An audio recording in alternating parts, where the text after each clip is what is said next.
Where are all the people? Oh my God, I moved to Salem on a Sunday and I thought I was gonna have a heart attack. I swear, I was like, oh, geez, what did I just do? Oh my. All right, do I paint trees again? So I started playing around with this, and then taught in China last June, and have been doing some charcoal drawings of some of my students from China, and sort of this is where it's at. And believe it or not, this is the most recent stuff, and so that's the trip. What I plan on doing next is something you never say to a gallery director, unless they already represent you, I have two things that I'm working on right now in terms of ideas, in terms of continuing my language.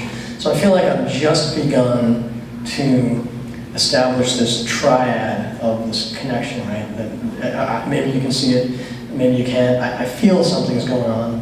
I feel like a major transition's happened in my technical language, and I feel like now that I'm out of the city, well, how do I, what do I care about? One of the most important things I might be able to leave you with is just paint what you care about. Paint what you really care about. If you love fruit, paint fruit. If you love people, paint people. If you love love, paint love. If you love death, paint death. Paint whatever you care about. And it's not just paint what you love, but paint what you care about, paint what you're passionate about. Because otherwise it's just empty. And I was telling you, I look at all this work, so much work out there on Instagram, Facebook, it's like depressing. So much garbage. And I'm not judgmental. I'm not that critical. Yeah. I'm way less critical than when I was at the Academy. The Academy makes you become like so critical that it's like, you're like a rabid dog of criticism. But it's good, within reason. It makes you really poisonous, so you have to get away from it. But it's good to be critical. I look at this stuff and I'm like, well, what's doing out there? Like, what's happening? Like, what's new? Not that it has to be like avant-garde new, but like what's happening that inspires me in the world of painting? And there's not much, I gotta tell you, there's not much. But occasionally I see something that's just like, wow, what are they doing? Lars Elling, right? Look at Lars Elling, he's doing some good stuff. But things are happening so quickly now with the internet and Instagram. It's like, whereas years ago, somebody would be doing something, it would take years for the Caravaggists to copy Caravaggio. Like, the Tenebrists would say, okay, I'm in the school of Caravaggio. But that was like, generations worth of time. Now it's like, in 10 minutes, there are like 500 copiers. You hit on something good, and now like the whole world is looking at it right away. And they're like, oh, I'm gonna paint just like Jeremy Mann. I'm gonna paint just like, Richard Schmidt, or whatever, right? These are also names you can look at if they're contemporary painters. But I'm going to paint just like Alice Neal, because Alice Neal is like great. But now everywhere I go on Google, Alice Neal, I can see a million Alice Neal. And so it's easier now to like copy other people's work. But it's also good to be influenced by that. I look at all this stuff now and I'm not that excited by a lot of what's going on there. I'm excited by less things in the art world now.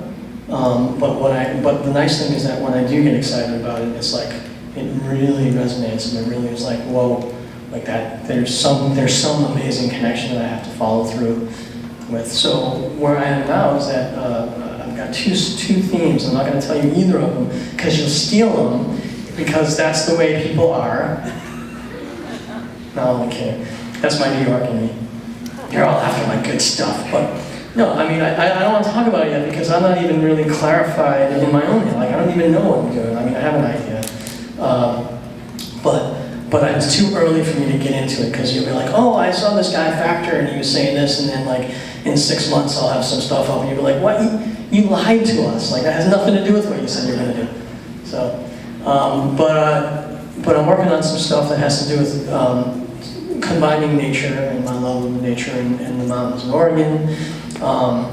That's all I'm going to tell you because it's a good idea and I know you'll take it from me, or you'll take it from me, or you will, somebody will, and I'll come back in a year and I'll be like,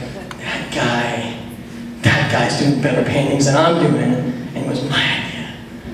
No, I'm only kidding.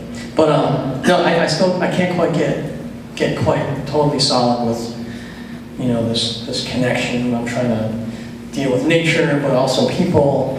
I met a woman recently who, this is like totally weird, and I'm not going to tell you what the subject is going to be. No, wait, did that sound strange? No.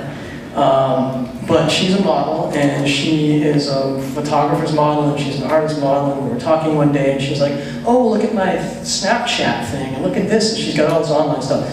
And she showed me all this stuff, and it's just crazy how some of these people are conducting themselves online. And so it's a bizarre world to me, and I'm going to just comment on that, I think, with my work. Using the figuration, using movement, and using... So check it, you know, in 6 months, come check in with me. Come to my studio in Salem and visit. I'm still here in Salem, and I'll let you know what I'm doing. But it's an exciting time, because I feel like you know, the academy kind of messed me up for a couple of years. The academy masters can do that, like getting your graduate degree while I'm painting. It can really mess you up. So I'm just sort of recovering from that now. But there's nothing wrong with grad school in general. If you have questions, I'd be happy to answer them. So thank you for your patience. It was good. Good to talk to you guys. Any questions?